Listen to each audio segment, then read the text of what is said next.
J'attends votre signal. Hein. Here goes nothing.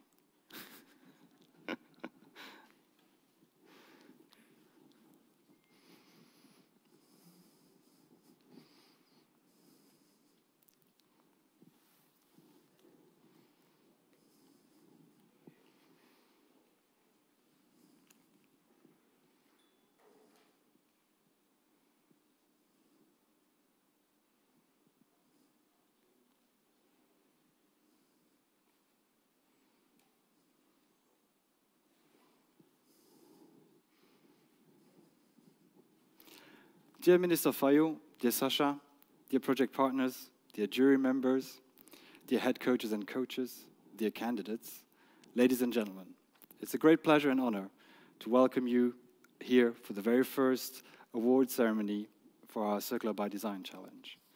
My name is Mark Liss, and I'm the Creative Industries Cluster Manager at Luxinnovation, and I'll be moderating this event here at Lux Expo today. For this event, we will be in a hybrid situation, where candidates and partners have joined us here, and we will be streaming out to your respective computers. It is actually the first time during this project that we come together, as the majority of us has only met online so far in front of computer screens. Before I hand the floor to the Minister of the Economy, Franz Fayot, a quick overview of today's program.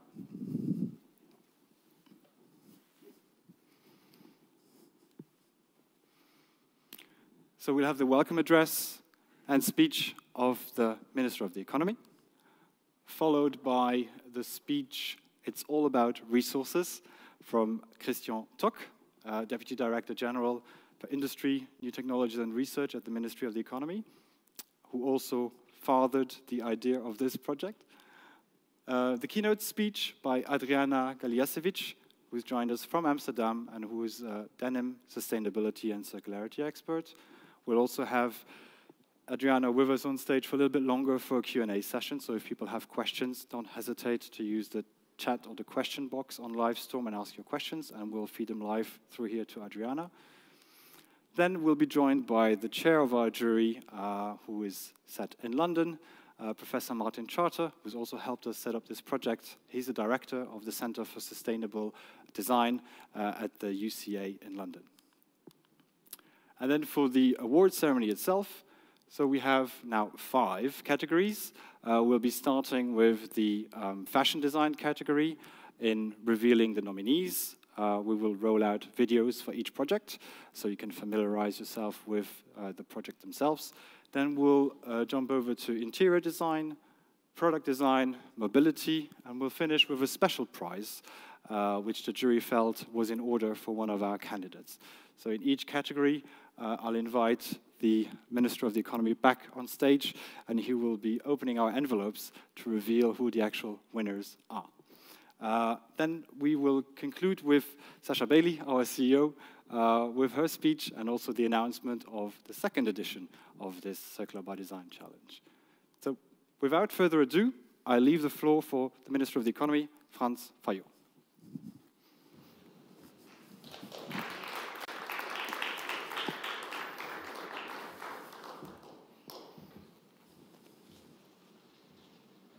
Thank you very much, Mark. Dear participants, ladies and gentlemen, it's truly a pleasure to be here and to introduce this event, which is particularly dear to my heart, on the circular economy. The COVID-19 pandemic has given us many strange things, amongst which these phygital meetings, as we now call them, where you have people with masks sitting in front of you where you don't really see whether they are bored or actually interested or listening to what you are saying. And generally, it's a room which is half empty, like this room, and a lot of people looking at the event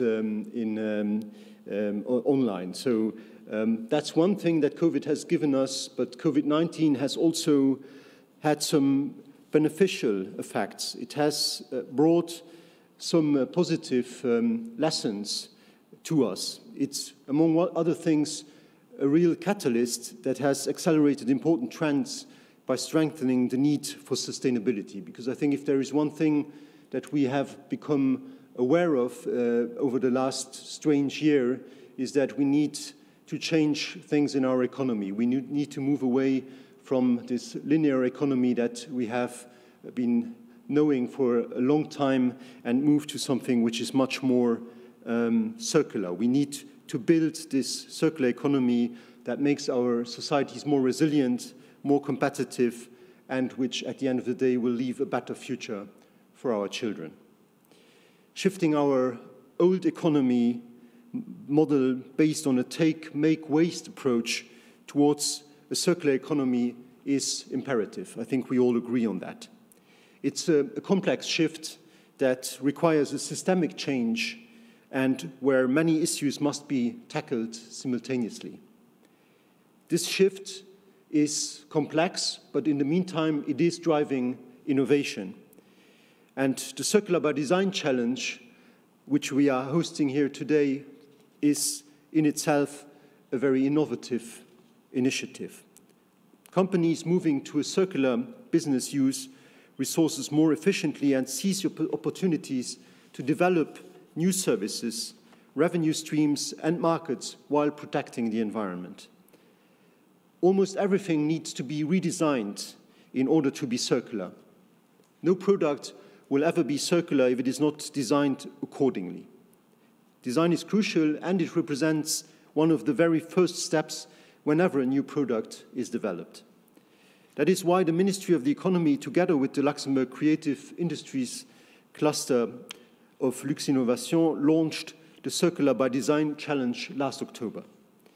We wanted to enable the development of new design solutions and innovative business models that are in line with the principles of the circular economy. The aim was not only to raise awareness about circular economy in different industries, but also to foster and initiate new business partnerships. This challenge was also meant to help strengthening the circular know-how among the creative industries.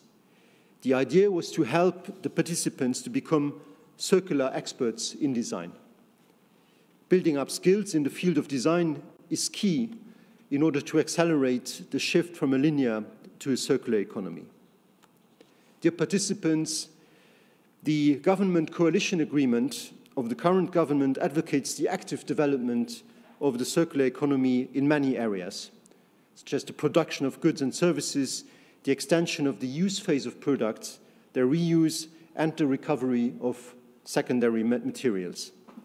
The ambition is, of course, to increase the overall efficiency of the economy and to reduce our ecological footprint.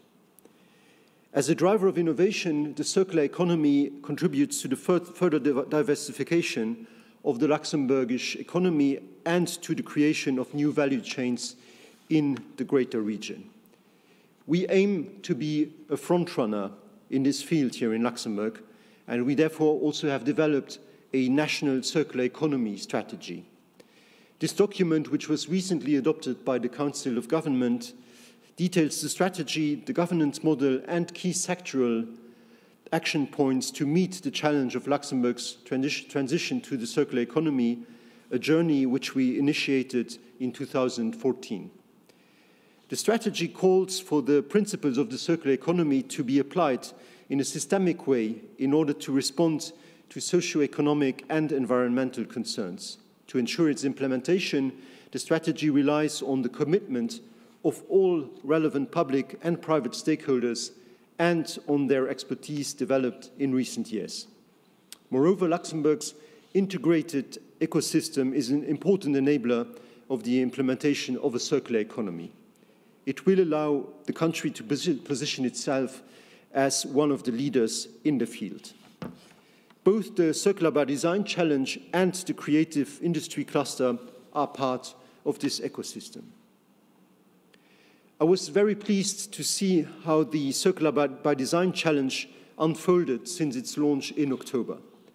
28 projects were submitted, while 10 coaches, 7 industry partners, as well as the jury members and guest speakers were involved in the project. They exchanged ideas and know-how during almost 6 months.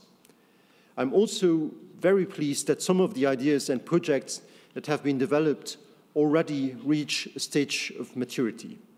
This ensures that they will be continued with the industry partners and hopefully will result in a successful commercialization in a close future. Ladies and gentlemen, I would like to really thank all the participants who had the aspiration and determination to submit their project. I would also like to congratulate in particular those whose projects have finally been chosen, and I already look forward to opening the envelopes and proclaiming the winners in Oscar fashion.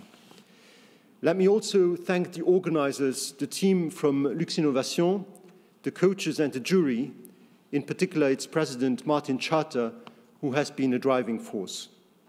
Finally, let me thank the industrial partners who made this challenge possible. The interest raised by this first edition really meets our expectations, and therefore I'm right now pleased to tell you that there will be a second edition next year. I will now pass the floor to my team member, Christian Tock, Deputy Director General of Industry, New Technologies and Research. I would also like to particularly thank Christian because I know this is his brainchild and he is one of the really driving forces behind organizing this. So thank you for that, Christian. I will hand over the floor to you now, and thank you for listening. Thank you very much.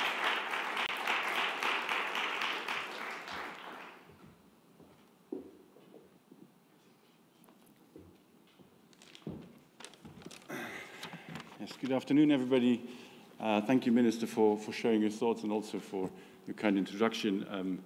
Indeed, I can claim probably that I had this idea, but having an idea is just a second of your time, but then turning it into action is obviously something completely different. And so thanks, everybody, for being part of this.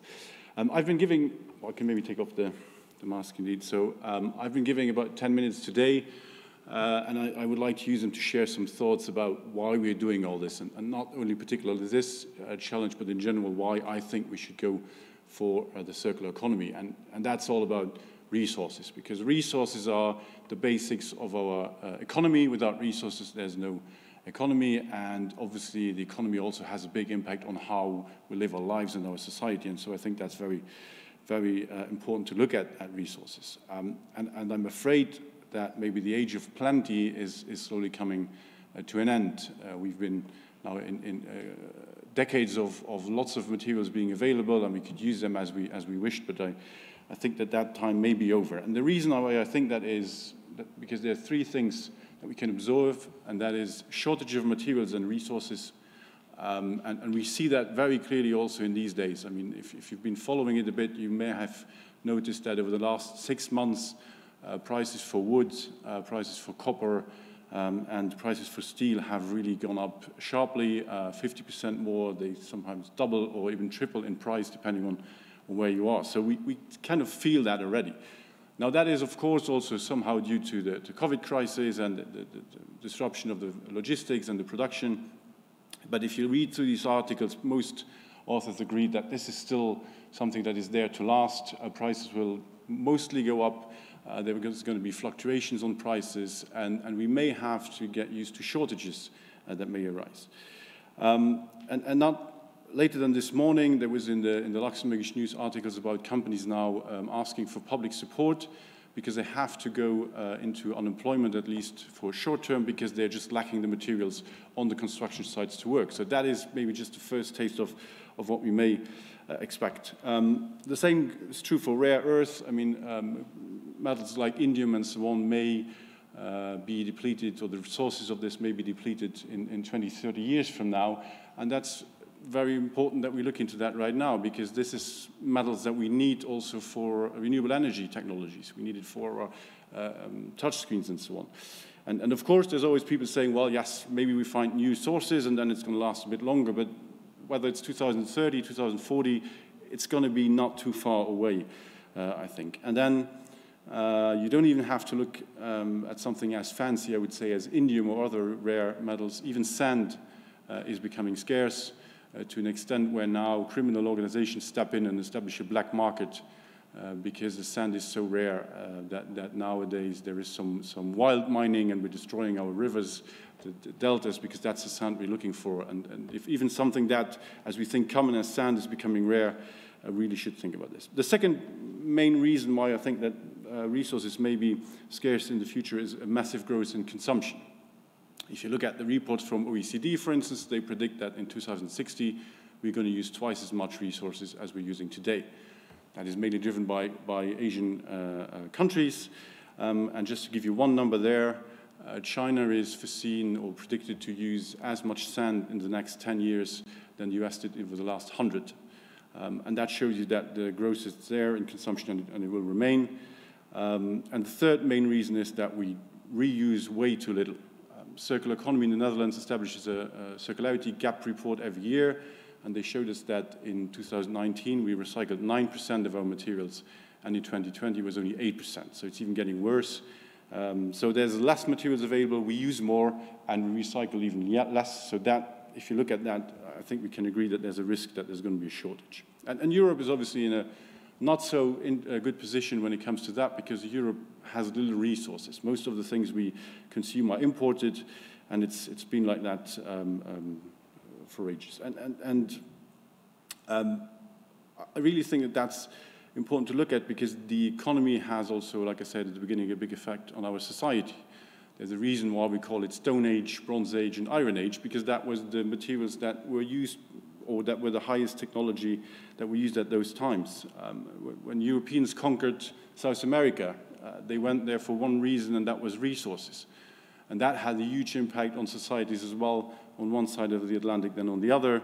And the third example I would give is the Industrial Revolution, where we suddenly had access to a lot more materials because we could mine them much more efficiently, we could transform them much more efficiently, and that raised, obviously, wealth in Europe to a level that we enjoyed, let's say, since then. But at the same time, it had a big effect on the society, because suddenly we had a middle class, we had people that became rich without being landowners, and that had also some political implications.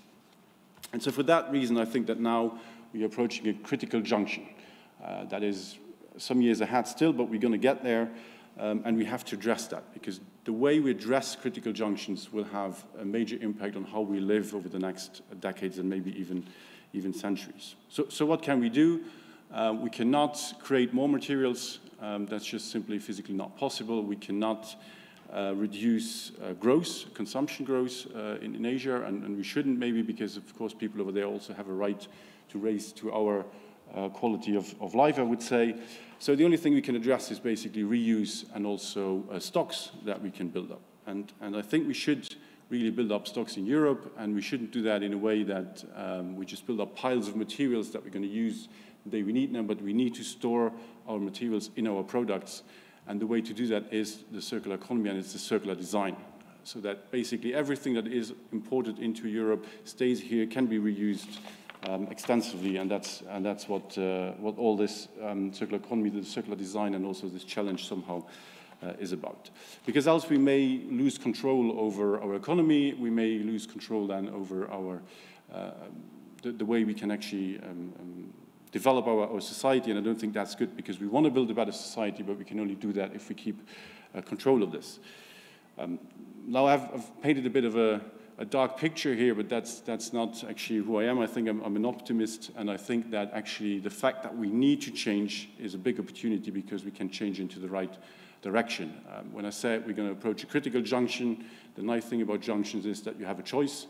At least two options present themselves to you, and I think that if we take the right one, because now we have to change, if we change into the right direction, that will give us the opportunity to build a better future, a much more sustainable, a much more inclusive society, and so we should address that. And that's what this is all about in a bigger picture.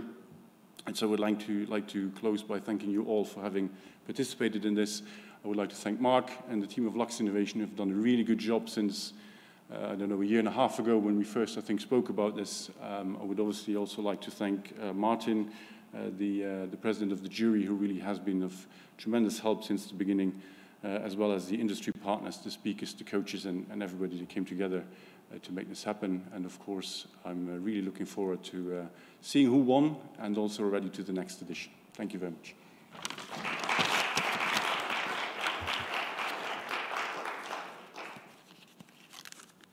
Thank you very much, Christian. Thank you also very much for your speech, Mr. Minister.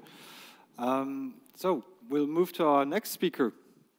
I have the pleasure of announcing Adriana Galijasevic, who has joined us from Amsterdam. She's, as I announced it before, denim sustainability and circularity expert. And I'll hand over this for you because you'll need this for your presentation. There you go. I'll leave you the floor for your keynote speech, which is Design with an Intent. Yes. Hello and welcome, Adriana. Thank you very much. Good afternoon, everybody. Thank you, Luxembourg Ministry of Economy, Minister Fayot, and Deputy Director Christian Tok for supporting the Creative Industries Cluster initiatives and for enabling this Circular by Design Challenge to take place. It's really an honor and a real treat to actually be here today, and thank you, Mark and Luxinnovation, I hope I pronounced that right, for inviting me. Before I dive into the presentation, I would like to just give you a bit of context where I come from. 22 years ago, I started as a fashion designer. Since then, I have evolved into an action researcher, innovator, educator, and advocate for advocate for circular economy according to the cradle-to-cradle principles. The biggest turning point for me was in 2005 when I read the Cradle-to-Cradle Remaking the Way That We Make Things, written by the chemist Michael Bronkhart and architect William McDonough.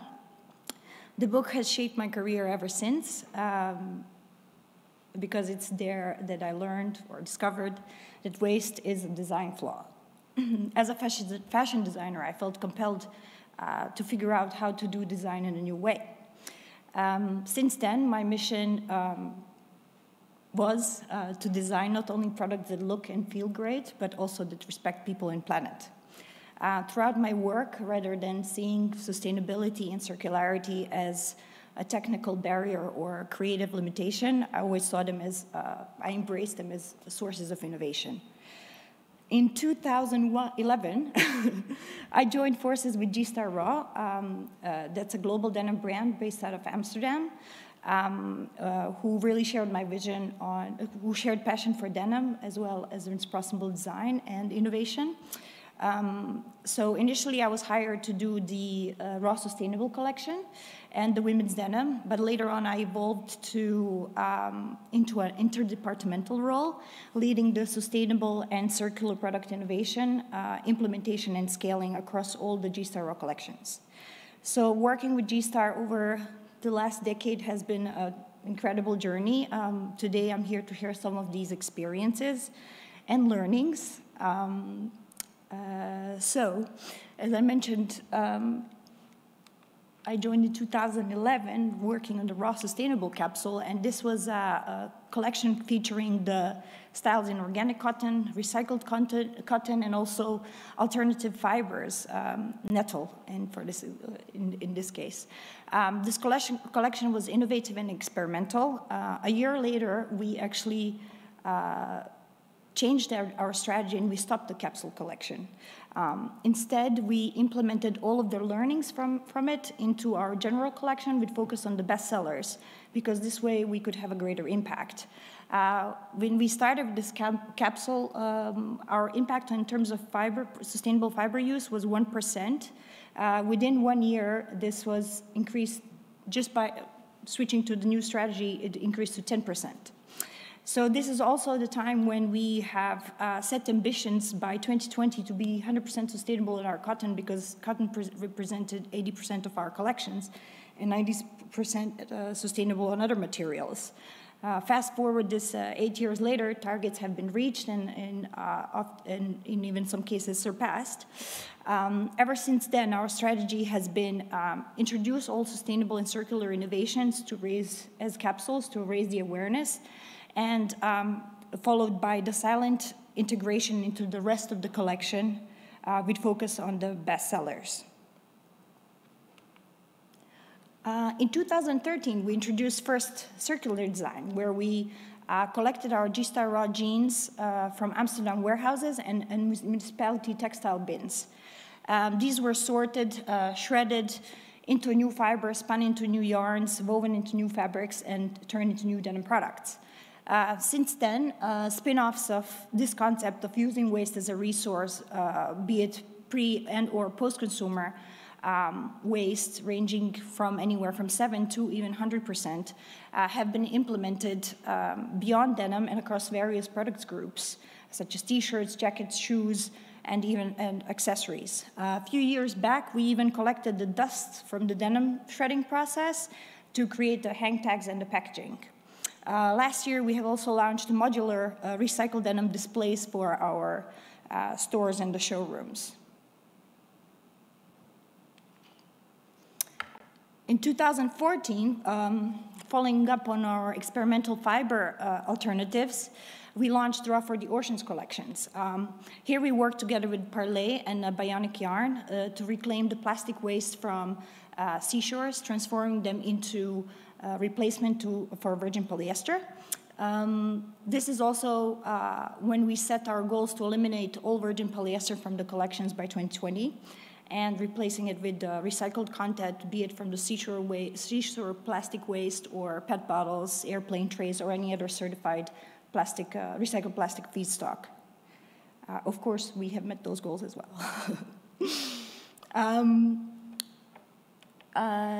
In 2017, going beyond circular fibers, we worked on circular dyes. So we launched the collection. We were actually the world's first denim brand to launch a denim collection colored with earth colors. What are earth colors? Earth colors are dyes made from upcycled plant waste.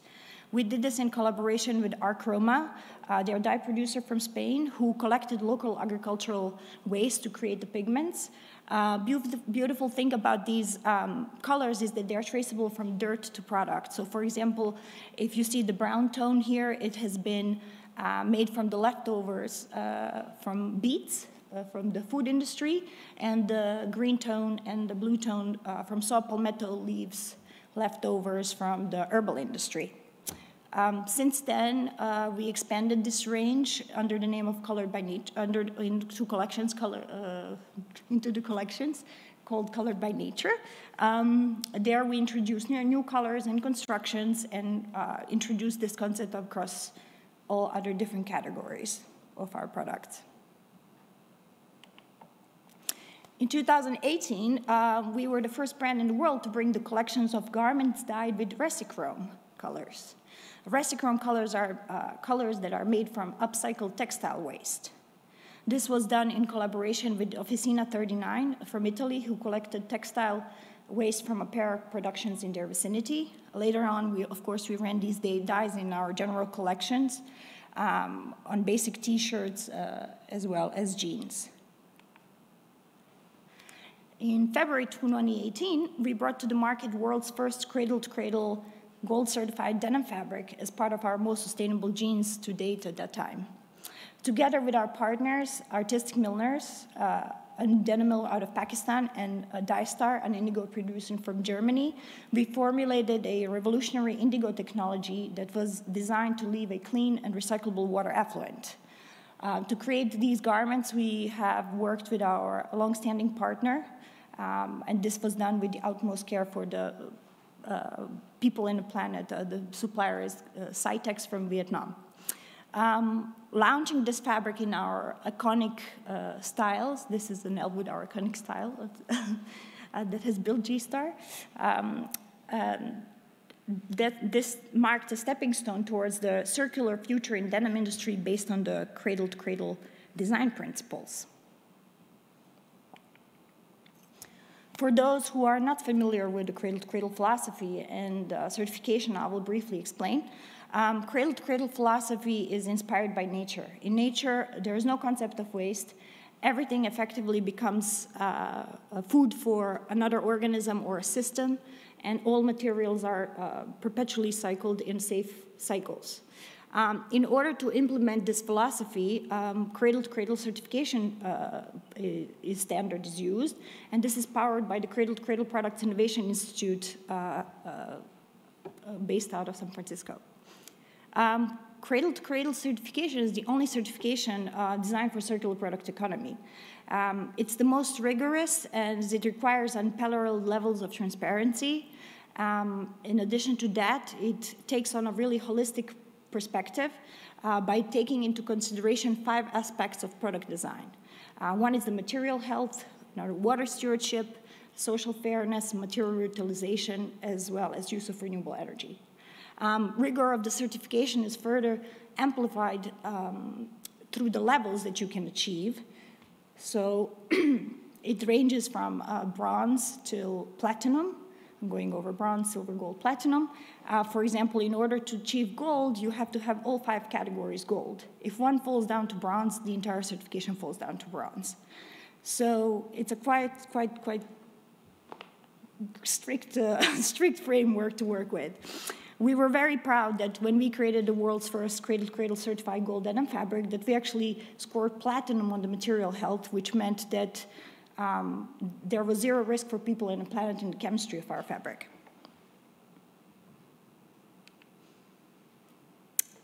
You may wonder why we started with the fabric first. We started with it because fabric makes up 98–99% of the garment, so this way we could have a greater impact. By going through this fabric certification process first, we have learned how to optimize our existing fabrics and also how to design the future ones.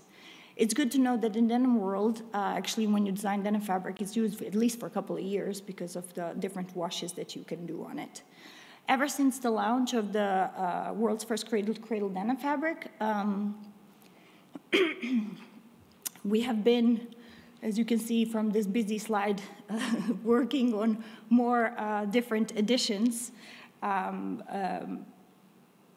to increase our impact. So to date, 8 more fabrics according to the same principles were introduced, including the world's first stretch denim, as well as black. The natural next step was to dive deeper and go beyond the fabrics. So this is when we started to analyze, optimize, and innovate other components that make up the garment according to cradle-to-cradle principles. At the gold level. So these include interlinings, pocketings, prints, threads, buttons, rivets, washing techniques, as well as manufacturing processes. In order to achieve this, we worked very closely with 13 of our supply chain partners and their associates. The entire process, starting from the creation of the world's first cradle-to-cradle denim fabric, and optimizing all the other components, is what I called creation of the circular design toolbox. Only by having the right tools can we design the products of the future. So once we have built our circular design toolbox, in 20Q1, we brought to the market a range of fully certified cradle gold G-Star denim products, and in 20Q3, T-shirts. In terms of features, what does it then mean to have a cradle-to-cradle certified gold G-Star product? This means it's a product designed for circularity. It's 100% recyclable, contains 0 harmful chemicals in all of its components. 0 water was wasted during the make and the wash of this product, and it's been manufactured using 100% renewable energy. So just like for all of our other circular innovations, in order to scale them, throughout collections, we apply these learnings to our best sellers and to never out-of-stock items. More variations of the fabrics and the products according to the same principles are continuously being developed. After all, circularity is a journey of continuous improvement. As most of you have experienced, working in the sphere of sustainability and circularity, it is a challenging but yet very rewarding activity, full of learnings. I would like to share some learning points which I believe are cross-industry relevant. Advancing education regarding sustainability, circularity, and systems thinking within your organization and amongst your stakeholders is vital to creating behavioral shift. It's very important that these are actually embedded in your strategy and that you set clear KPIs. It's nice to see you mentioning it today as well. Collaboration is not only key to innovation, but virtual to everything we do. All of the work I have done was a result of collaboration, of collaborative work, even between all these different industries. My advice is that if you don't have all the answers, make sure to partner up with those that do. And today's event is a great example of policymakers coming together with academia, nonprofits, NGO, and the businesses in finding, to find all these circular solutions. In the end, it all actually boils down to SDG number 17, which is about partnership for the goals. Transparency and traceability, simply put, are actually intel behind the sustainability and circularity. Without them, it's impossible to track the resources and levels of their purity. It's also not possible to measure the actual impact. It's not possible to have an overview of and share the correct information. Consequently, it makes it really difficult to provide solutions for the future and hold anyone accountable. So if transparency and traceability are not integral part of your business, you're not future-proofing it. One entity using innovative solution alone cannot change the industry. This is why when we launched the world's first Cradle Gold certified denim fabric, we actually made it open source. This meant that other brands could use our fabric and other mills could learn about this new clean indigo technology that we formulated with our partners and improve the practices from their own end. Excuse me. It was great to see that since then we certified fabric with artistic milliners. 3 other mills in Pakistan alone have been embarking on the cradle-to-cradle journey and been certifying their own products. Later on, when we certified the entire products, we created an open access to the rest of our circular design toolbox. By sharing our findings and solutions, others would not have to do the double work. Instead, they could focus on building it upon it, and consequently scale and accelerate the circular practices. Thank you. Circular practices. So in order to really make a difference, positive innovative solutions really need to be at scale.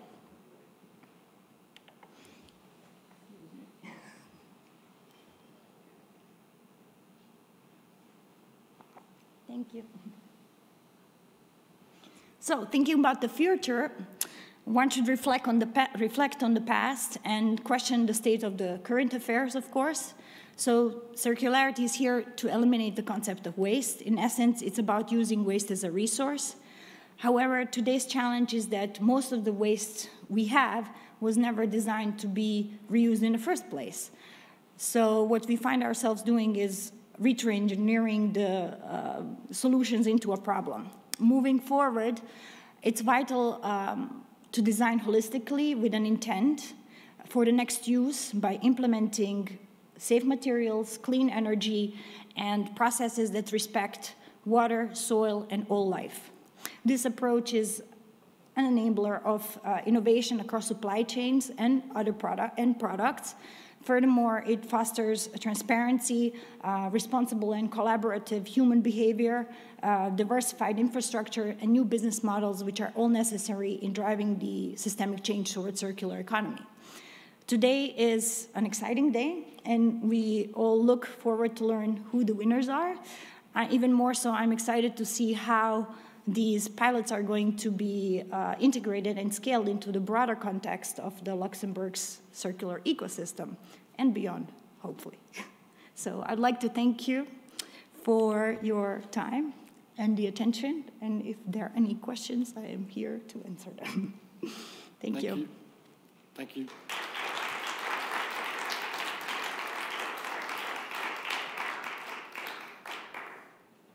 Thank you very much, Adriana. Thank you very much for those insights on the work, the pioneering work one should say that you've done at G-Star.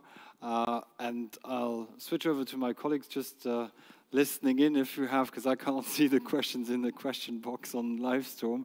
If we have any questions at the moment, then we can do the Q&A with you now. One question for me, maybe to get you kick-started, is what triggered you to actually sort of have circular economy as such an important part of your life or of your work as well? You know, reading the book Cradle to Cradle, Remaking the Way That We Make Things. It was just an eye-opener, and yeah, it was 2005. It took me, what is it now, 2021? It takes a while. But it really meant that we had to, design new systems, and that's something that really inspired me. okay. And I think it's also probably part of my upbringing in a way. We were always mindful about, where our food comes from, and mindful of the nature. My father even had a recycling plastic business in the 80s in former Yugoslavia. So it's probably also coming from that. It's a combination of people that I met throughout my life, my upbringing, and the books I read. Then, just according to your work that you did previously with G-Star, how did that all come about? The strategy of being more circular and wanting to go cradle to cradle and getting the certification. Was that something that just happened, or what was the trigger? It was, G-Star created their corporate responsibility department in 2006, So after I joined in 2011, and that was more probably based on like the social aspects of the business. But then later, it was also in the part, I fell in love with the brand because I was working in New York with lots of celebrity brands at the time, and I saw G-Star's New York Raw shows, and there was a partnership with the United Nations for the Millennium Development Goals. And I said to myself, if there is anybody who could actually think along the lines of the future design, it would be this brand. So I moved to the Netherlands. I didn't have a visa or anything like that, but went to University of Amsterdam to do my Dutch art of in the European context studies, and then from there I started up the Denim Institute, which was actually the first educational program dedicated to denim that was celebrating the past, kind of doing the historical and anthropological research in denim, as well as confronting the present of how we do current day production, and then opening the platform towards the future of better design in denim. So we found each other in that realm, Okay. and things went from there. Thank It was you. important to scale, of course. The key is to do everything at scale if you want to make an impact. I do have a few questions as well that my colleague kindly handed to me from the Livestorm question box. So how to boost circular sustainable fashion in a country such as Luxembourg? Well, actually, I think you already have a great policy in place. And I think this idea, when I started, I was always working from the bottom up, and now you have an umbrella from top down with a great vision. So I think you would just mobilize the right people, and tonight is one of the first events of such nature. More of these events and more people doing the interdisciplinary and inter-industries conversations. It just will evolve. I think it's great that the policy is there. That's the biggest driver.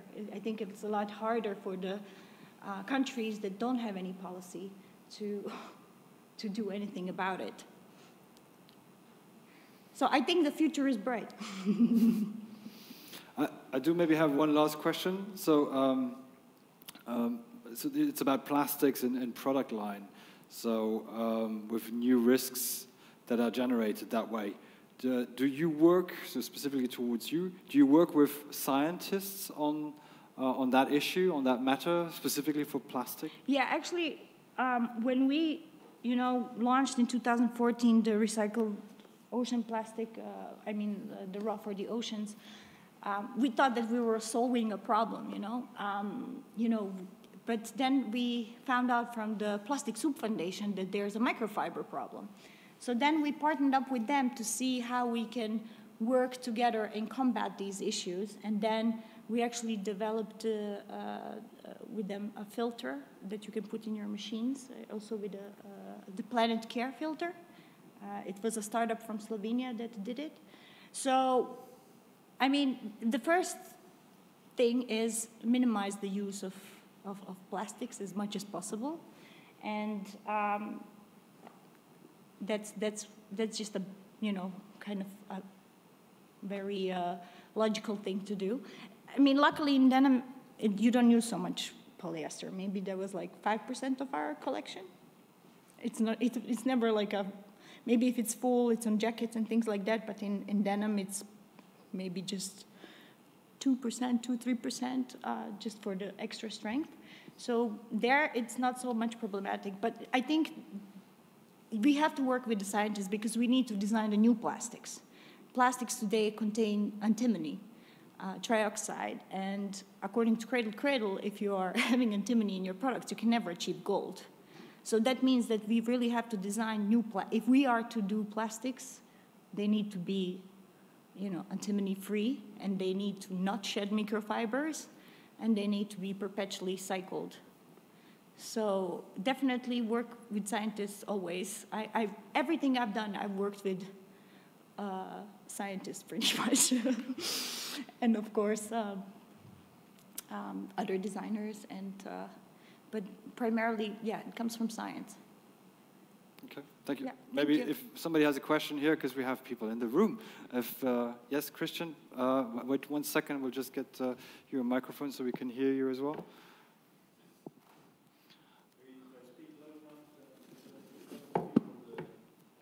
Yeah, it might just be for the return for people listening in that they might not hear you. So, thank you very much, Lorian. Thanks very much. I have a question on whether you made any other changes than the product itself. So you developed a circular product. Were there any changes in the business model behind that? How could you make sure that these products come back to the manufacturer, you can reuse them? Yeah, you would have to create the take-back program. So that's in the in stores, place? Yeah, in the stores you would you would create take-back programs, and then figure out how to implement it back into the, shredding or other areas where you can reuse the fiber. We did have take-back programs in the U.S. and in the Netherlands. Due to the different policies of different countries, it's quite difficult to create this infrastructure. So I think this is where everybody has to work on together, from the city governments. I mean, when we worked on the first one was with the city, Kichi was the group that had municipality waste boxes that our jeans were collected. But this is one missing part of the puzzle on a grander scale, on a bigger scale, where you have to really make sure that these take-back programs are not only, for one brand, but that they are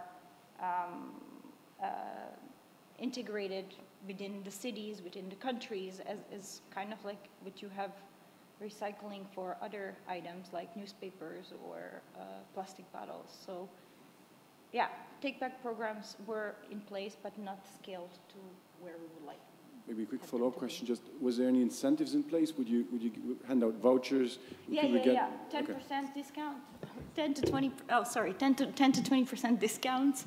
There were incentives for the customers, and also we were teaching them not only how to take back the garments, but also how to take good care of them in order to prolong the life of the garment. So, education again comes to place to have consumers not be consumers, but actually responsible citizens and take part into in the circular journey we are all on. Thank you. Thank you. Minister Franz Fayot has a question as well.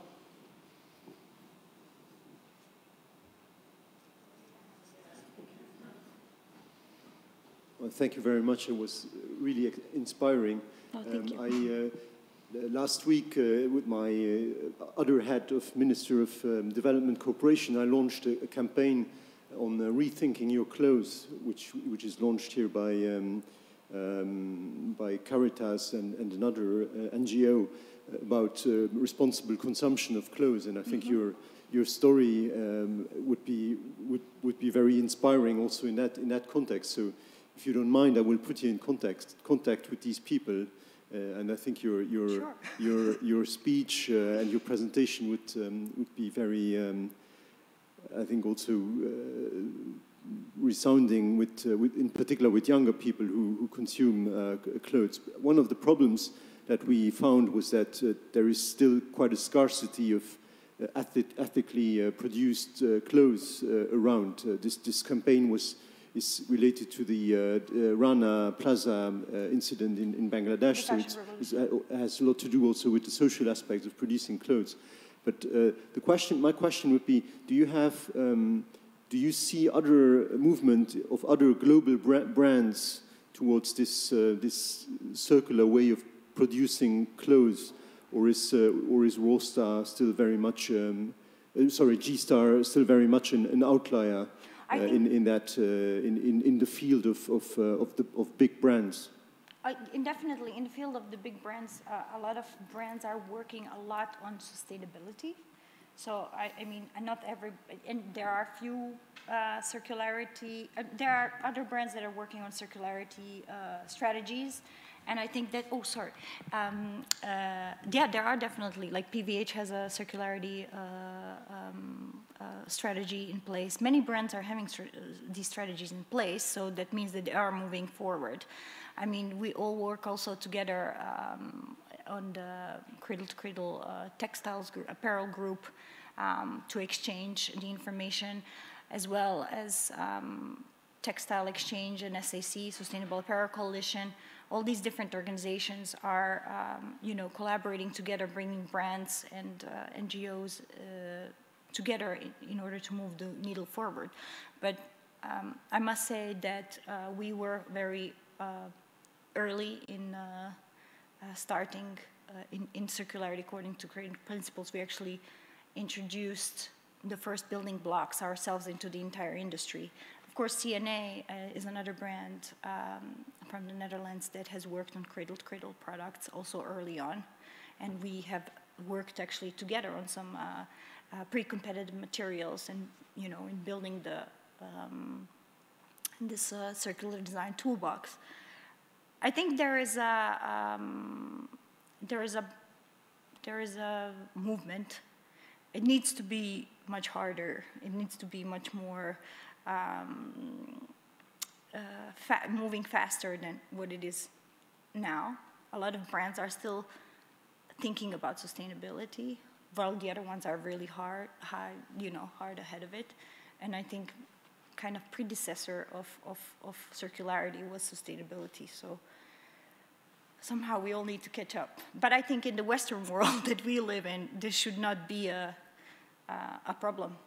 We have the resources, we have the technologies. We just need to think of smart business models that will empower this further. So, yeah, thank you. Thank you very much. Thanks a lot. Thanks a lot, Adriana. Thank you.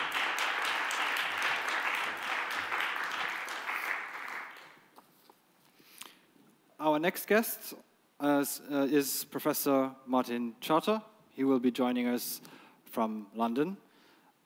He's the director of the Center for Sustainable Design in London, and he has also been the president of our jury.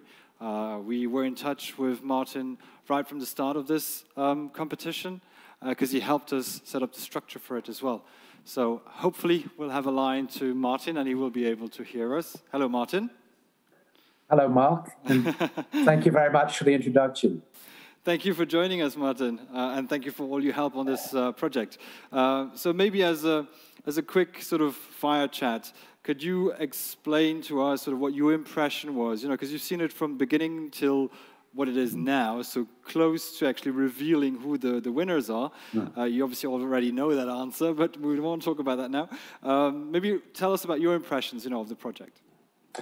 Well, I'd just track back a little bit in terms of the actual first connection, actually to, in a sense, Luxembourg and Luxinnovation, just for interesting that I was sitting in an innovation forum, actually in Nanjing in China, and I met one of your trade representatives or policy trade guys, and he put me in contact with Christian. And then it became very clear that Luxembourg was sort of trying to take leadership around circular economy, and I knew already that you guys had done some work on looking at circular Luxembourg.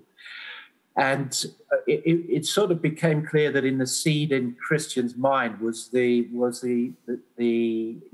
idea of the competition, and so sort of 2019-20, I think we started the sort of discussions, and that sort of seed grew into the challenge, and then the program was set up, and Christian passed it over to yourself, Mark, and Anya, who've done a brilliant job in pulling all the elements together. And I must say, it's been a really excellent experience. We've had teething problems with any new initiative, but we've always managed to find a solution. And I think for kickoff events, it's always difficult to get to start things, but we've had a number of brilliant proposals, and I think what has particularly struck me, apart from the evolution of the product concepts, it's been fantastic to see the evolution of a number of the applicants in terms of their personal development and how they've grown, in confidence and ideas.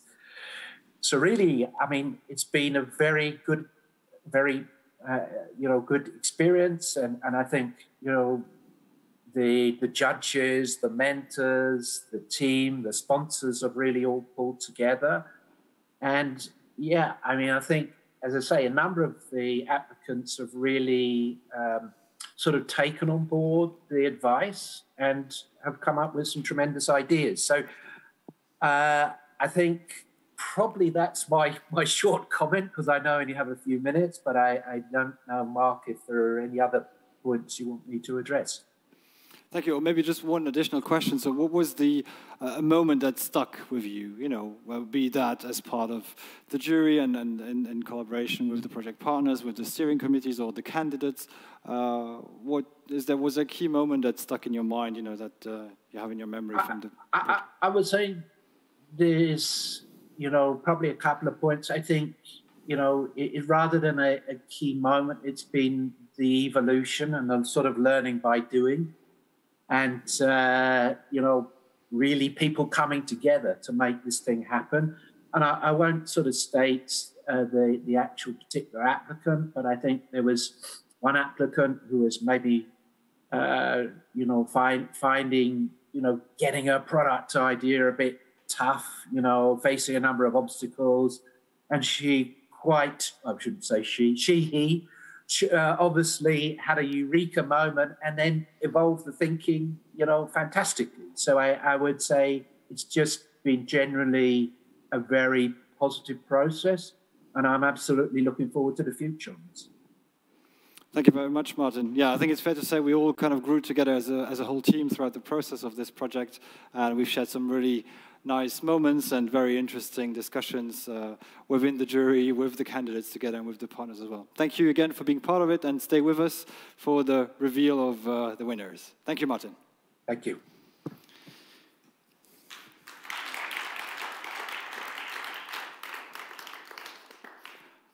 I guess now we are hitting the moment that the candidates here are eagerly awaiting, the award ceremony itself.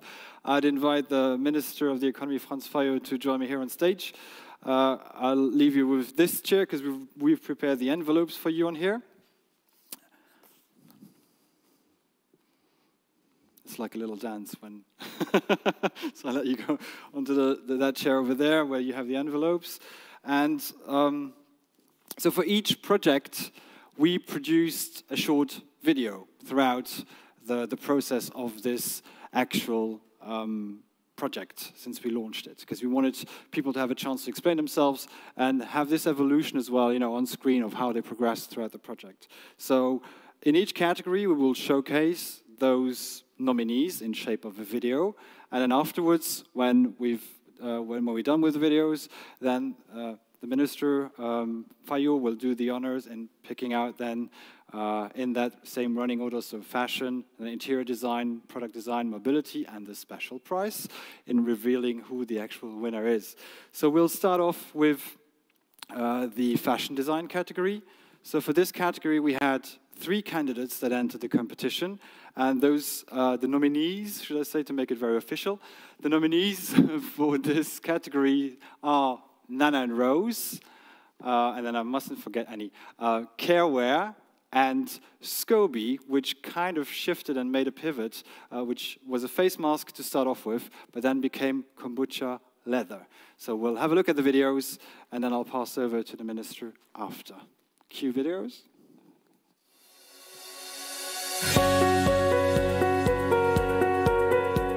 I'm Anna Zahedi Lamarche. I recently moved to Luxembourg in the last kind of year or so. My husband's family are partially Luxembourgish, and actually the whole project of my startup came about by accident, and so I'm just following it and seeing what it turns out to be. I'm actually a marine biologist by training, and have a very strong environmental background and an interest in circular economy, and that's how actually I got into it in the first place. Nana and Rose is basically a maternity rental wear brand and a service. So we want to take women who are just at the start of their pregnancy journey, and we hold their hand essentially all the way through, providing them with all the clothes and additional support that they need, so that the whole pregnancy period can be a joy, and that's pretty much it. Ultimately, I kind of want to be the main maternity rental wear service that people come to, because there aren't that many players on the market, especially in Europe, but also because no one's really addressing the needs of pregnant women, especially working pregnant women. I think there's a huge gap in terms of the clothes that are provided and that are out there, which are incredibly expensive for something you're not going to use very often.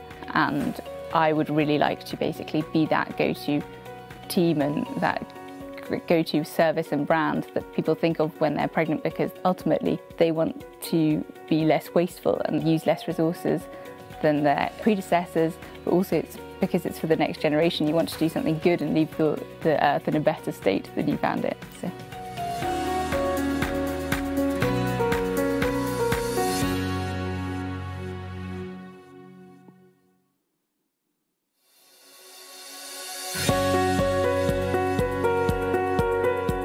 My name is Sid. I work with EduTech. EduTech is a young company. We're now 10 people, so we had quite rapid growth in different fields. We are specialized in IT developments, but also how to apply digital technologies in learning and in business contexts. And we do a lot of graphic design and communication strategy for different types of clients. We're working on Carewear, which is a working title for the project, which aims at changing the fast fashion model for children's clothing. Children's clothing usually has this very short lifespan, and this is something which we aim at changing with the collaborative ownership model, customizing the delivery and the reusage of these clothes, and still keeping a high level of quality in the process. Children's clothing is a complex market in the sense that we've got the business model and the financials, of course, but on the other side we have a lot of emotional attachment. And to understand how we could best impact this market, we need to do a lot of market research. We were very open to have the guidance, the coaching, the expertise of different types of people who are involved in these types of projects, such as this one, to help us enrich our idea and complete it, and to be most complete and holistic upon launch. We'd really like to make an impact. I think that it's a market where we can, number one, reach a lot of people. We can improve the attainability of these types of goods for people who maybe have less means. In another sense, we'd be really improving the ecological impact, the sustainability of these types of products, which are often just conceived to last for one season, and make a real mark.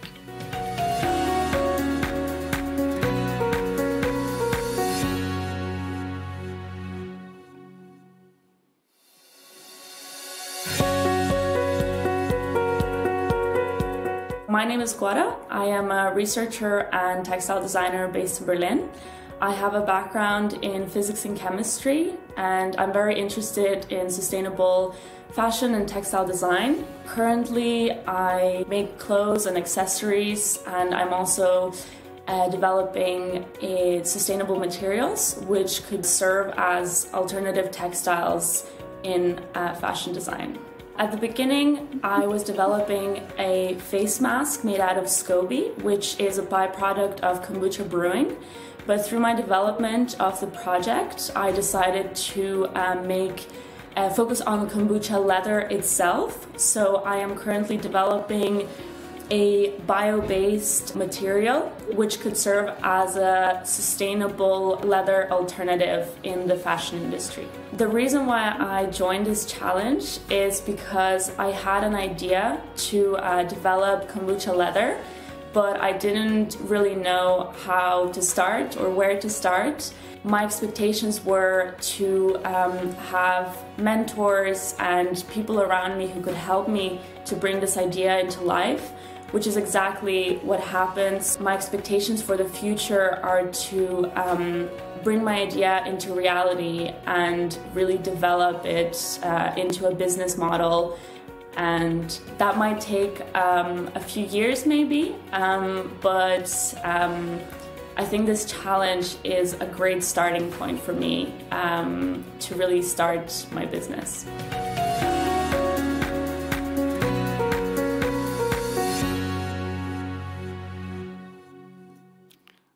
And now, I guess, the moment of truth. Minister Fayot, would you do the honor? The big moment, yes. I get to do all of them? Yes. Oh, great. You're spoiling me. So the winner for the fashion category is? The winner is Anna Zaidi Lamarche for Nana and Rose. Anna to join us. And also Lynn.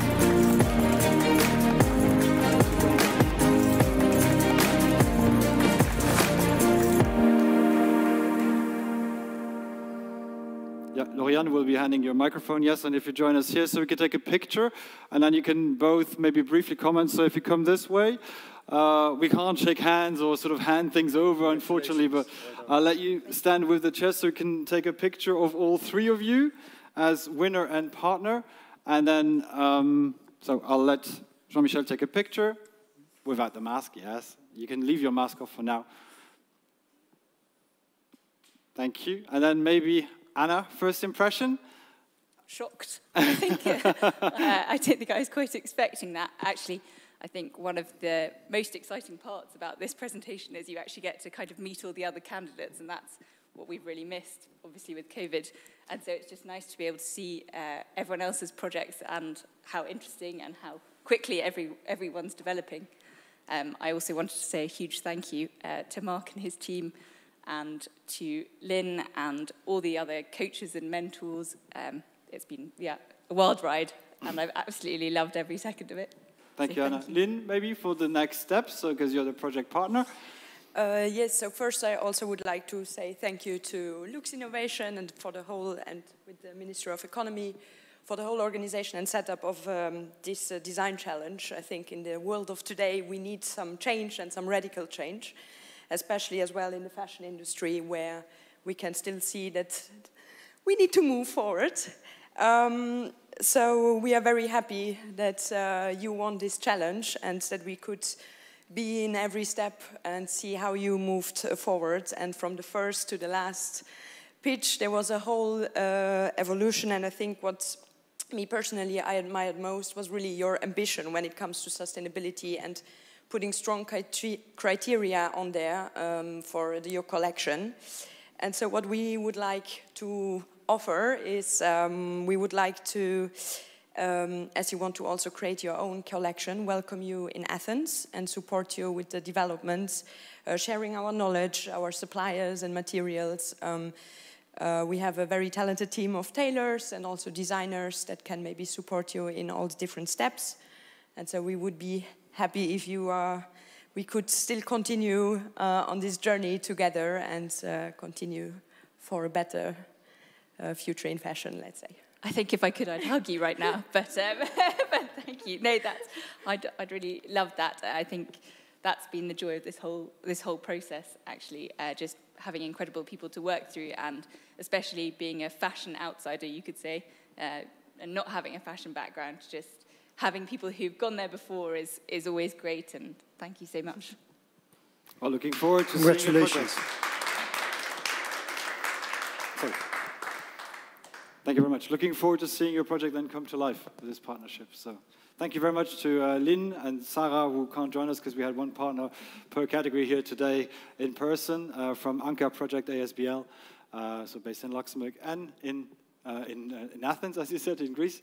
Thank you very much for taking part in the project, and yeah, we'll stay in touch to see how the collaboration is going and how your project is evolving. Thank you.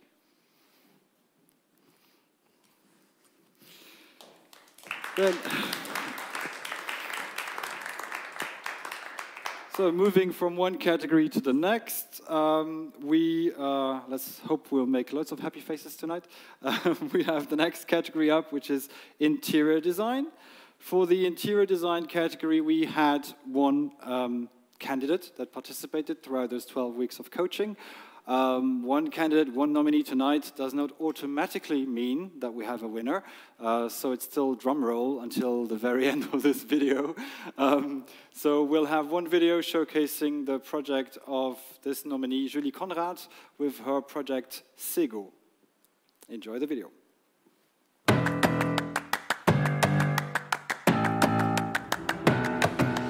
My name is Julie Conrad. I have a product and graphic design studio, and my project here is about modular, high-quality furniture and workspace systems that are made out of bio-based reclaimed materials and that can be rented.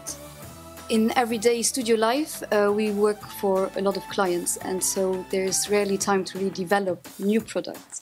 So this is for me a way of kind of finding someone who helps me also stay on track with this project and also gain insights from a coach, so from someone who may have different approaches to making an idea happen. Now we set up this kind of persona for every project to think a bit more about which person we are trying to serve, and really like just find one person. If only one person can start using your service or your product, who would it be? And that's pretty interesting because it really makes you focus on one thing and not trying to have something that applies to as many people as possible. So for me, after these 3 months, I personally hope that I will have the first steps to really, really make it happen.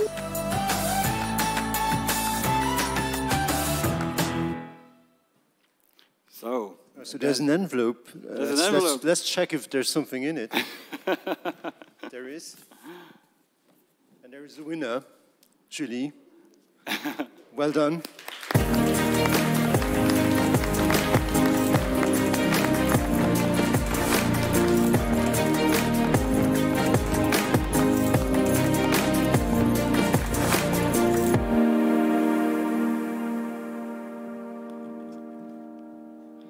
Same procedure as before. Yeah, I'll ask you just to stand here so we can take a picture. Romain Poulos from Pro Group joins us on the stage as well. Thank you very much for being here. Romain was the partner for the partner company for this category. So I can actually speak. You just need to look forward for the picture. And so yeah, maybe same here. So Julie, first impression? Well, I'm super happy. I was very aware that it's not because I'm the only one that there would be a winner, so I gave it my all. And so I actually handed in a project draft, so more of an idea to start. So these 3 months were very intense. And so I'm super happy also to see Romain here from Pro Group, because it was a great experience also talking to them and really changing the project so that it would really fit their reality and what they're already doing, which is amazing in the circularity, in the field of circularity. So a big thanks to Luxinnovation for starting this, for giving me this great challenge, to my project partners. So now I can officially say my project partners, very happy about that. And also to my amazing coach who really helped me through the whole process. So for me it was 3 great months, and I'm very, very thankful, and I'm very thankful to see everything that's happening in Luxembourg, because circularity has always been very important to me, and now I see that there are things that we can develop, and I'm happy to be part of it. Thanks. Thank you. Maybe Romain as well? Yes, first of all, congratulations. Yeah, unfortunately, we had only one contestant in the field, but fortunately, we had the good one. And definitely a good one, because we are very pleased with the result. The project changed a lot throughout the 12 weeks we were coaching you, and but we're very pleased with the result.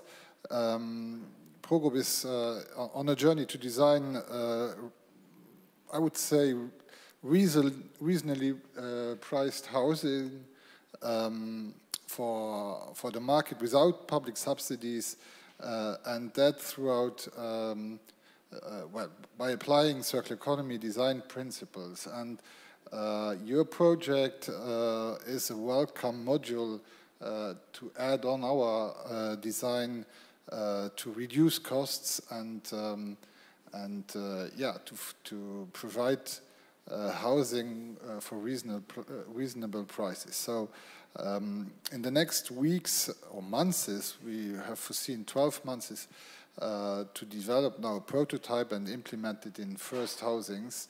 That's where we're heading for as partners, because creativity and innovation at least in the industry means also developing new ideas that are feasible and that also are profitable, and that's where the challenge lies now. But I'm very confident that it will work out. At least we are very pleased to have you on board now, and everybody will see the results, I think, in about 12 months. Thank you very much, Julie. Thank you very much, Romain. Maybe Minister Fayot, if you have a comment or a question to partner and participant from your side, and then I have a last surprise for Julie as well. Yeah, no, congratulations, well done. I was always looking with a lot of interest at what Julie did previously, her Tyvek furniture, and so I think it's really interesting to see the next step, and also partnering up with Romain, combining this with affordable housing, which of course is another big challenge we face here in Luxembourg. So yeah, no, well done, great, thanks. Thank you. Thank you. Thank you again. For this category, we had another partner as well, who was more like a sponsoring partner, and who unfortunately can't be with us here today, and the partner was Silver Square. So Silver Square, Claudine Bettendorfer, the country manager for Silver Square Luxembourg, has a message, because, well, I'll read it and you'll find out what it is. It was a great pleasure to host some workshops for the Circular by Design Challenge in our co-working space, and to see the different projects evolve. As we are creating each of our co-working spaces with unique creatives and designers, such as the band Use and the Yakuza or Studio Christ, it is our pleasure to provide our prize to the winner of the category of interior design. The winner receives 6-month free access to all our Silver Square in Luxembourg and Belgium, and we would be happy to discuss in more detail how to improve as well our design to be even more circular and sustainable within Silver Square. So on this note, many thanks to Luxinnovation for pushing sustainable design, and our best congratulations to the winner, Julie Conrad and her team. Thank you. Thank you very much. I'd ask you to exit again on the same side, sorry, and then we will swiftly move to the next category. It's nice when you can make people happy. So moving to our next category, product design. For product design, we also had 3 candidates that remained in the competition. So we have 3 nominees for this category. We have Your Green Kit team that submitted 1 project idea. We have Capriol, who submitted, the project name is Capriol. Marco Clacar, who submitted a project idea for this category. And then the last one, and I'm going to have a blank now, is Minicaps with Adam, who submitted his project as well. He's joining us online just in case he needs to be looped in. So please roll the videos for those 3 nominees, and we will shortly find out who has won.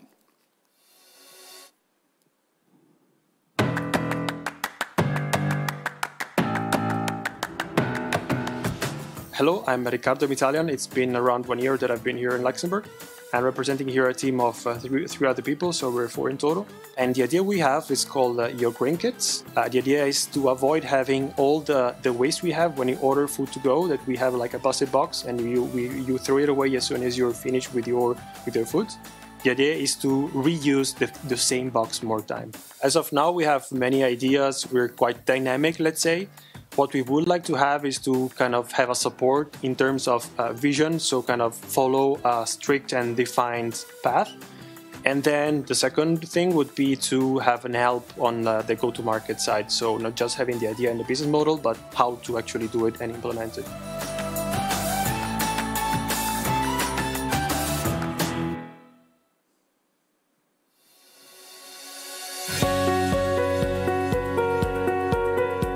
My name is Marco. I'm 36 years old. I'm born and raised in Stockholm, Sweden. Moved to Luxembourg 6 years ago. Fell in love with the country and the lifestyle here, even with my wife here. In my normal day-to-day, when I'm not doing this, I'm working in the financial industry here in Luxembourg in banking. My project is to work with coffee waste. Several years ago, when I was still in Sweden with a friend of mine, we were waiting for takeaway coffee, and he told me that coffee waste could actually be put to use as fertilizer. So I did a little bit of research, gave up on the idea until I actually got COVID last July. So I was in quarantine in a little room in Czech Republic. So I chose to turn this idea into some sort of project or make a run at it because I had a lot of time on my hands.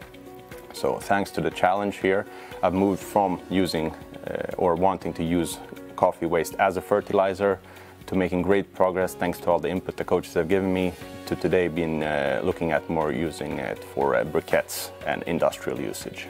When I started, I had just a PDF and a good attitude, let's say. But thanks to all the trainings and coaching sessions I got throughout the program, I've been able to meet with some of the biggest restaurant chains in Luxembourg to discuss their waste management, especially when it comes to coffee waste. And I was actually 2 days ago in a big coffee roaster here in Luxembourg, which is going to provide me with the supply warehouse and to leverage on their logistics, which already exists. So where we are today is that we are going to start mixing coffee waste with different biodegradable chemicals to see if we can make a burnable briquette, which can be used to heat houses or just replacing regular coal for barbecues. It's just one of those things that I can't really define, but it's something I'm really passionate about. I want to see resources used to their max. That's as simple as I can put it.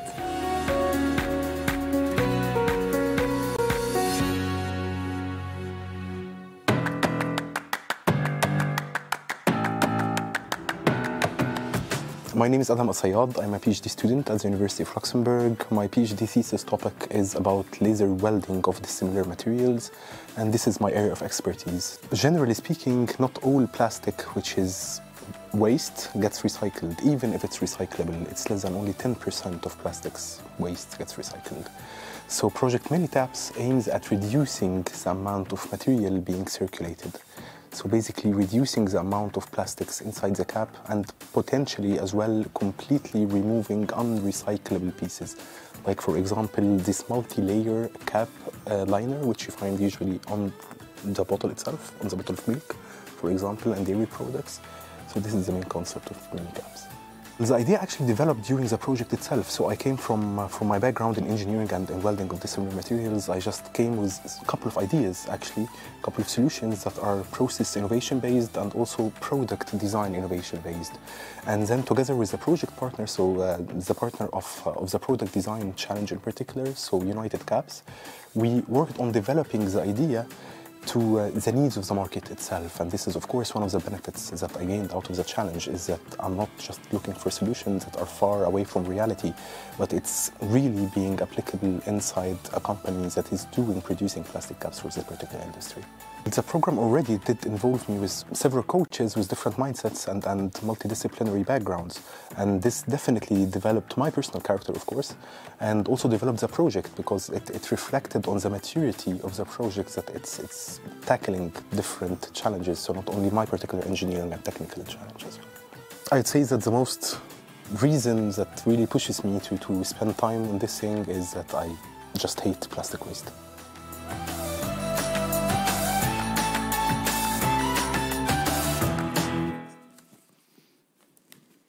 So, again. Must have been a difficult time for the jury on all of these, but very inspiring.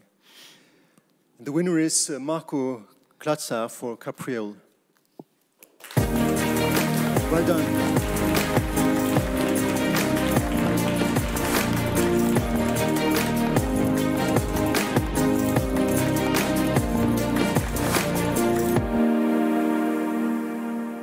I'll make some room. I'll let Olivier stand maybe here behind the. We are free with ties.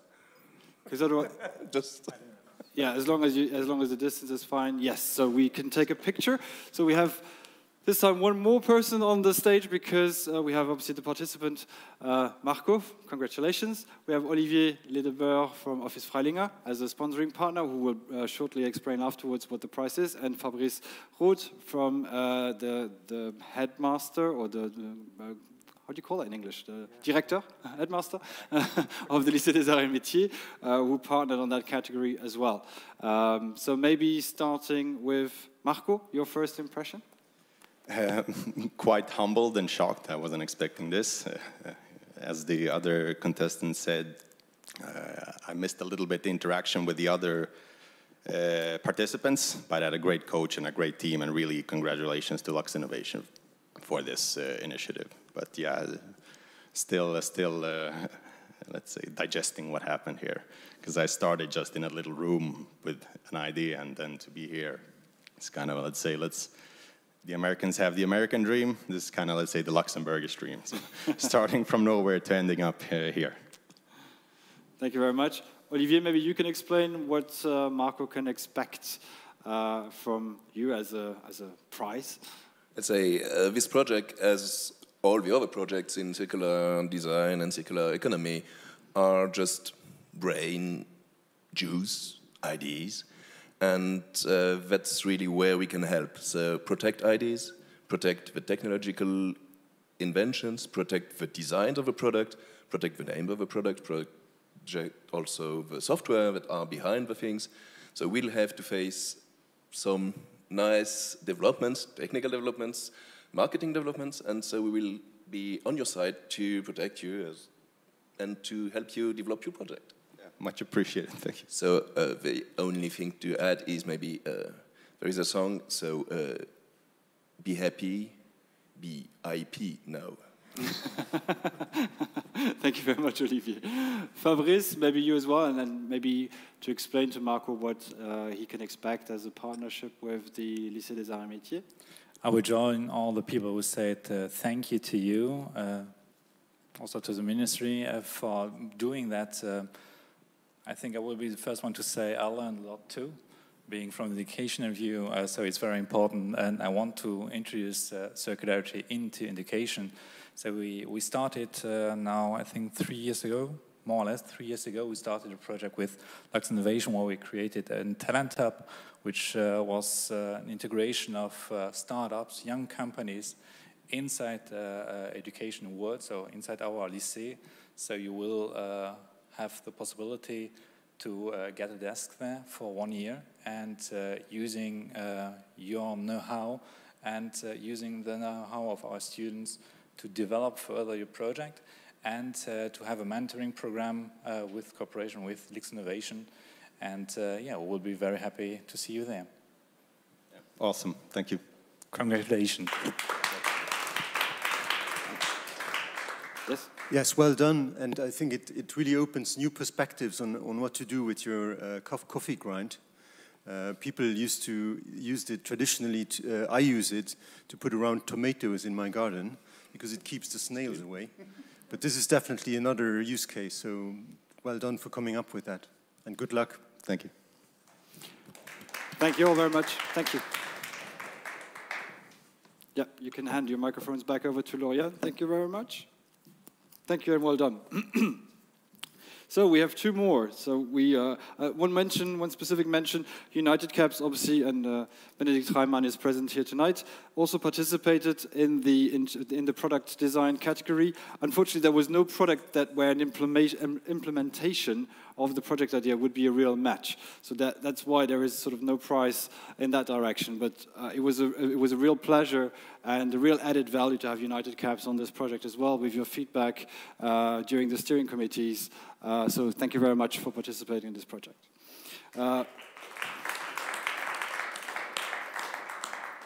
Moving to the mobility category. So for the mobility category as well, we had 3 participants whose ideas were retained into this competition and were developed over those 12 weeks of coaching.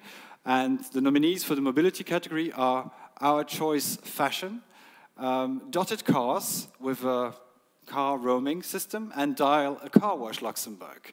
So we'll see the videos now, and then we'll see if one of them has come out on top as a winner.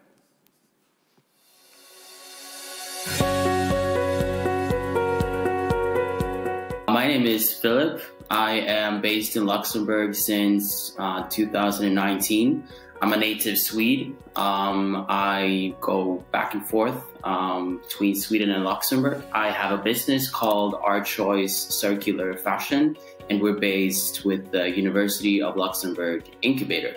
The project that we're working on is circular sneakers. We launched circular sneakers back in November 2020, but we're constantly developing our company and our products to really fit the circular economy. We are against a linear economy, and of course, we want the world to be circular. And right now, we live in this paradigm shift. So for us, it's about really developing our products and our business on the circular principles. We have sneakers developed, but we are looking to, establish partnerships. Right now, we're working on prototypes. So, for example, I've been, carving tires. So we're working around the idea of using tires as soles, so sneaker soles for our sneakers. The coaches and the jury and, the steering committee meetings, it's been an incredible help for us to get from day one. It's just been a steep learning curve.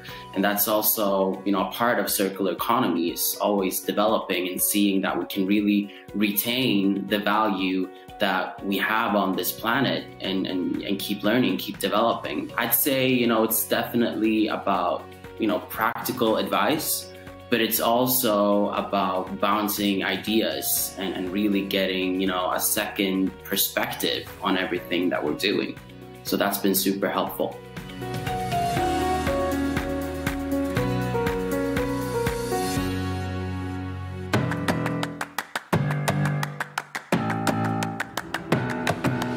My name is Kiran Nambier and I'm from India, but I've been living in Luxembourg for like 3.5 years now. So my concept is Dial a Car Wash Luxembourg. Normally for a car wash, it takes around 200 liters of water. My concept is to reduce this amount of water to just under 2 liters, thereby being sustainable and also taking this convenience to people's doorstep. So you don't have to step out. We come to you, give a waterless car wash to your car. So the concept itself will be like an Uber-like platform. So maybe like a VDeli-like platform, which will enable you to book a car wash. And also, not only are people come to your place and give a car wash, but at the same time, it will generate employment wherein people can register as car detailers. So we are clubbing those two together. So it would be an app or a web application, which doesn't have to be installed as such, so you don't have to download. It would be just a normal web portal that you go to and have the service booked. In the next 2 to 3 months, I want to go from concept to develop this as a product and a registered business in Luxembourg, and I'll already start operating in the next 2 to 3 months. That's where I want to go.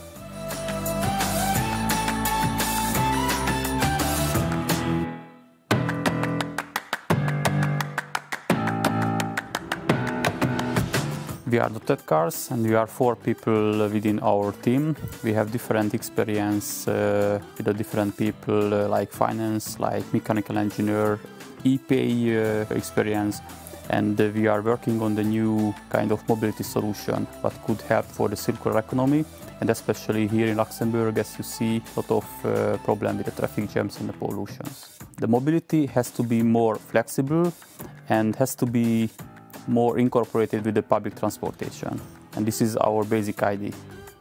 The main issue is the car ownership.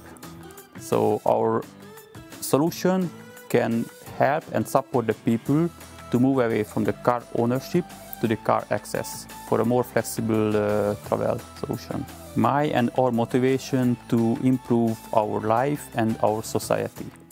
And one of the biggest solution could be based on the circular economy. And the circular economy requires this different thinking method. And based on this challenge, we could use the benefit of the cooperation and the partnerships with the current stakeholders. And this is a real benefit of the circular economy.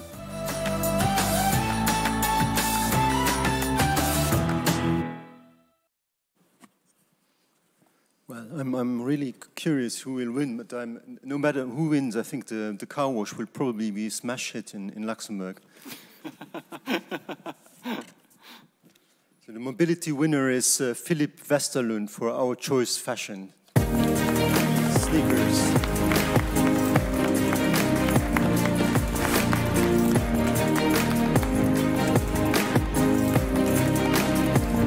Well done, Philipp. Congratulations. I'm still waiting for my sneakers. Thank you so much. I am, yeah, wow, so many great projects. I'm humbled, honored. Thank you so much. And I know that the car wash will be a hit in Luxembourg and the world. Just wanted to say that. But yeah, congratulations, Luxinnovation, the minister. Also, big thanks to the steering committee and the jury members. I see Martin is also online. So, and special thanks to you. It's been a steep learning curve, and I really, really mean that. And it's a challenge that we've really enjoyed, because this is the result. So, yeah, I'm gonna stop there. Thank you so much, and congratulations to you as well. We'll do a picture maybe with Philip in the background, because he's obviously joining us from Sweden. So we have a representative here from Goodyear. Eric has joined us. And so we'll look at Jean-Michel for a quick picture. Philip, so look straight ahead into your camera, or computer camera. Thank you. Maybe also Eric, hearing your thoughts and maybe sharing with Philip what he can expect as a partnership with Goodyear. Yeah, first I'm going to repeat what the other said, but thank you for the ministry and for Luxinnovation to put that in place, because all those sustainability initiatives is fully part of our objective as a company.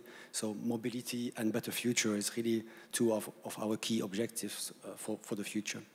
So I'm glad with the participant, and yes, the choice has been difficult because the 3 project has been great.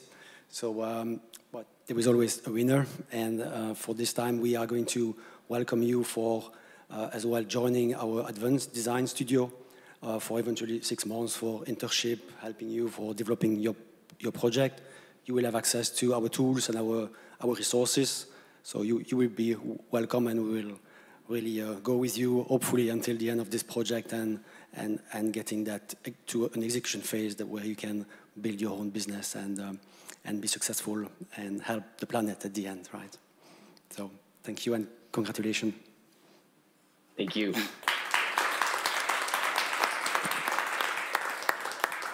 Thank you. Would you like to add something, Minister Fayot?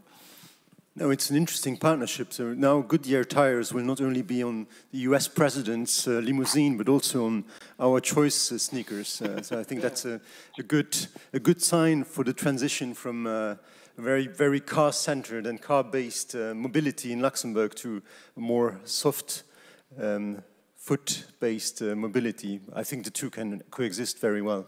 So thank you for partnering. I'm looking forward to change my shoes. So. Thank you very much.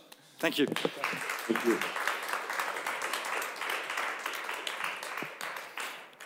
So we have one last category that most of our candidates, or none of our candidates, are aware of, because the jury felt that there was one very strong project that also deserved a special recognition and a prize, because that candidate had really leapfrogged and done the biggest pivot in those 12 weeks of the program.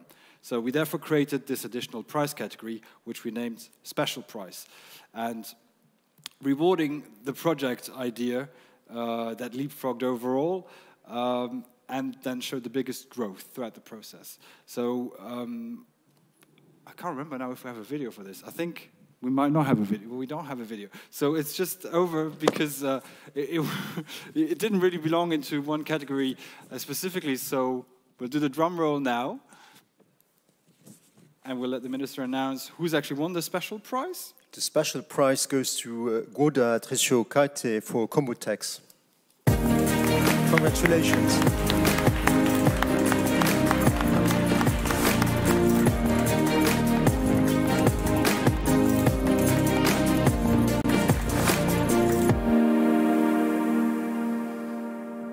So, mask off, and now we can take a picture. Jean-Michel can take a picture of you. Yeah.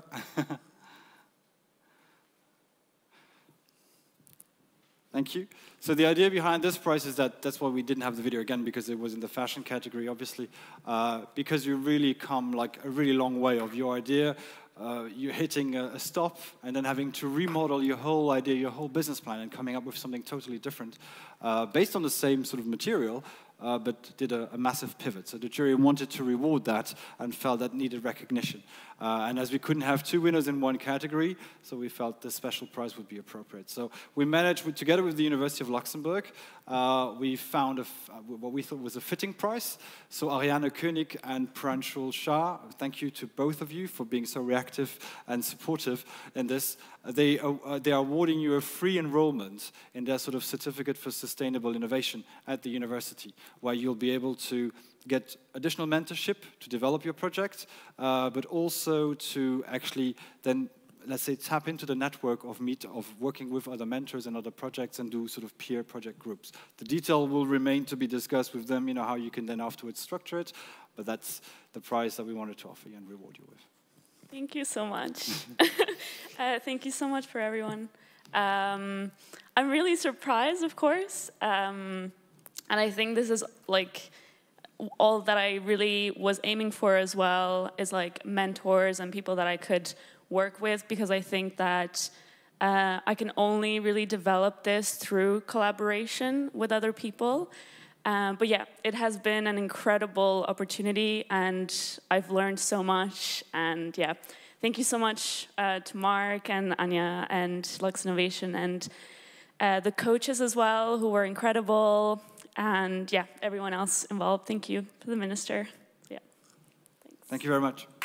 Congratulations. Thank you. Thank you. Well, that concludes our award ceremony. So, it was not really foreseen, but I think that's really a project that needs, let's say, IP help. So yes. Come with us. Okay. Thank you. Oh, if you have a second prize to offer all of you, that's nice. Thank you very much. Thank you very much, Minister, for delivering and announcing our winners. And thank you so much for supporting this project as well. Thank you very much for giving me the privilege of announcing the winners. And it's really been very, very inspiring. All the projects are great. And again, so congratulations to all of you, and I hope that even those that didn't get selected will carry on and bring their idea and their products to market. So well done to all of you. Thank you. Thank you.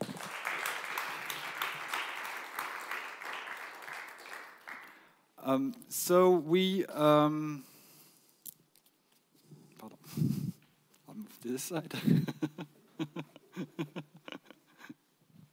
Let's wait for the cameraman. Hello.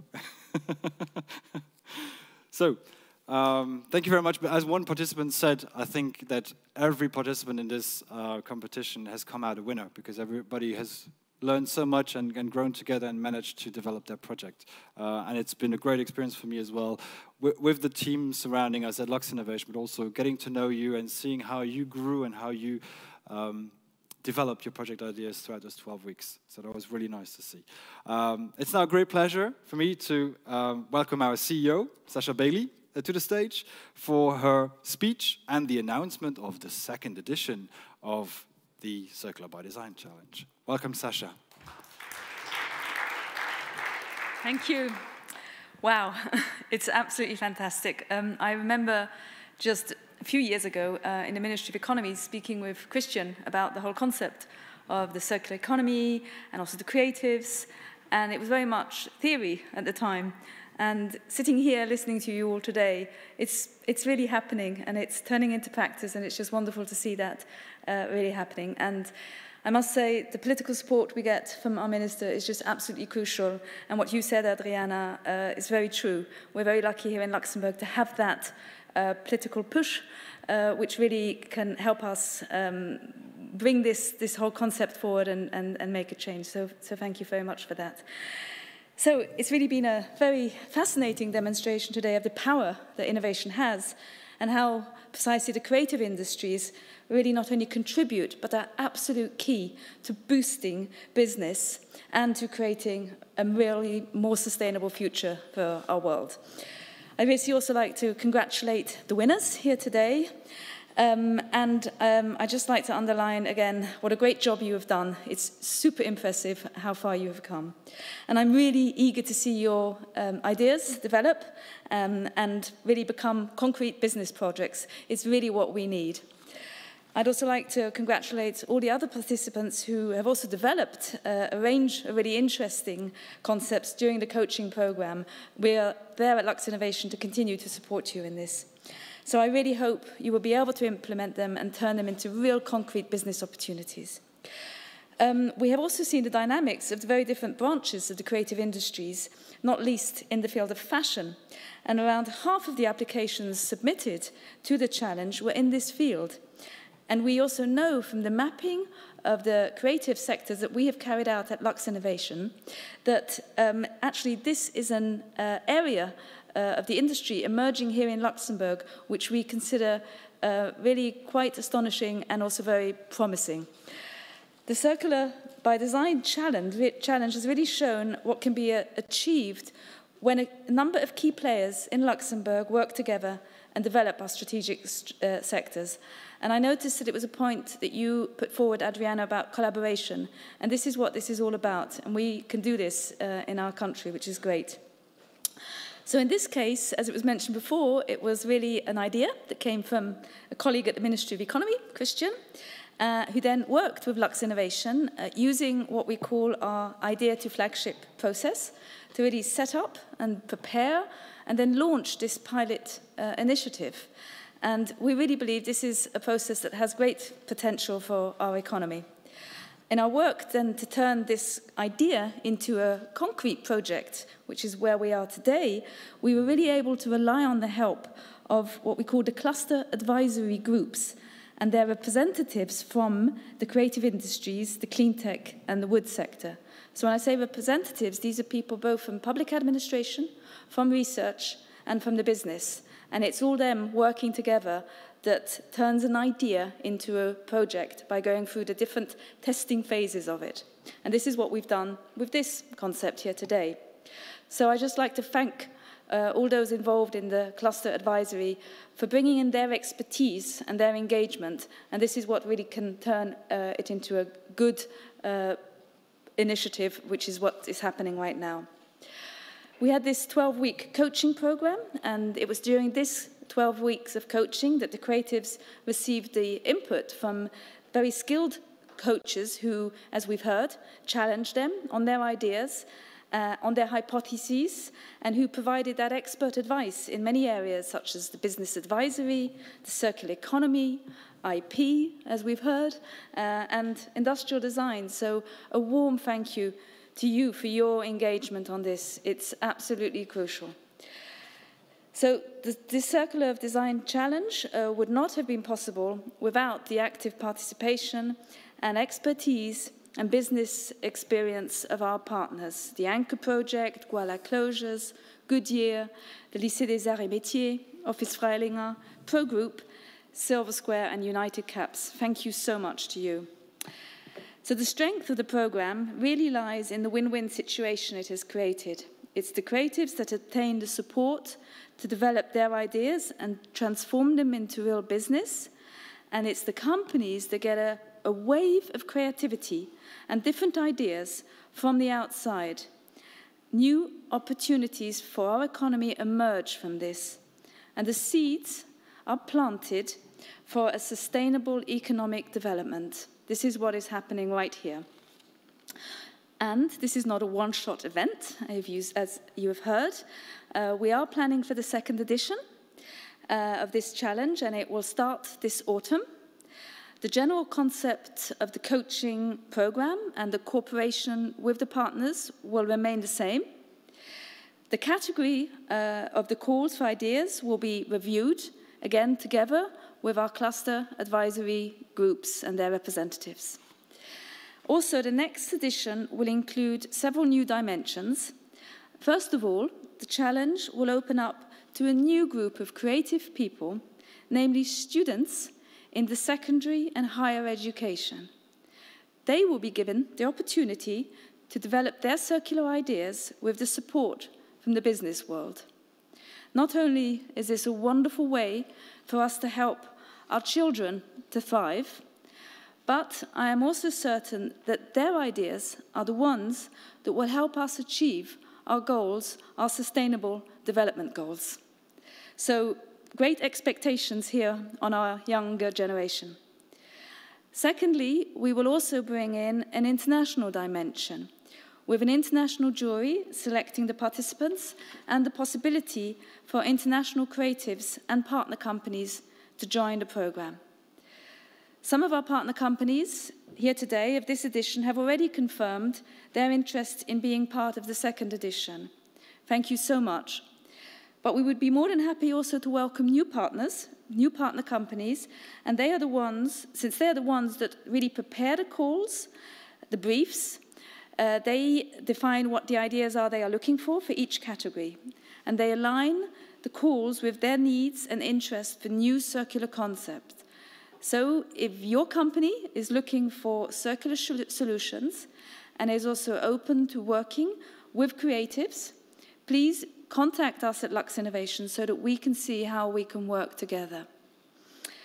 The creative industries are really an important part of the Luxembourg economy, and the Circular by Design Challenge has clearly demonstrated the power of collaboration between the creatives and the other sectors of our economy.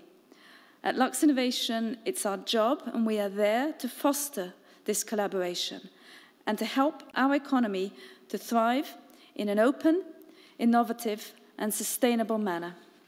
So I'm really delighted that this first edition has been a success. We will continue to drive this forward with the support of the Ministry of Economy and a great team at Luxinnovation, who I really want to thank warmly for doing this, especially to you, Mark, and the guys at Marketing Com and Anya. Thank you very much for all you have done. Thank you. Thank you very much. Thank you very much, Sasha. So you've heard it. Second edition will be coming. So as we say goodbye to you, for you who are viewing us at home or in the office in front of a screen, a big thank you also from my side to every level of people involved and all parties involved. It's been a true pleasure doing this project, and the outcome has been truly great as well. So stay tuned for further details about our second edition. And a big thank you to our partners, which you should be seeing on screen now. So there's one that last minute added itself, University of Luxembourg. So I'll mention that because we haven't got the logo on there. And I hope you all stay safe, and we'll see you all very, very soon. Thank you very much for joining us, and enjoy the rest of your evening. Thank you. Bye-bye.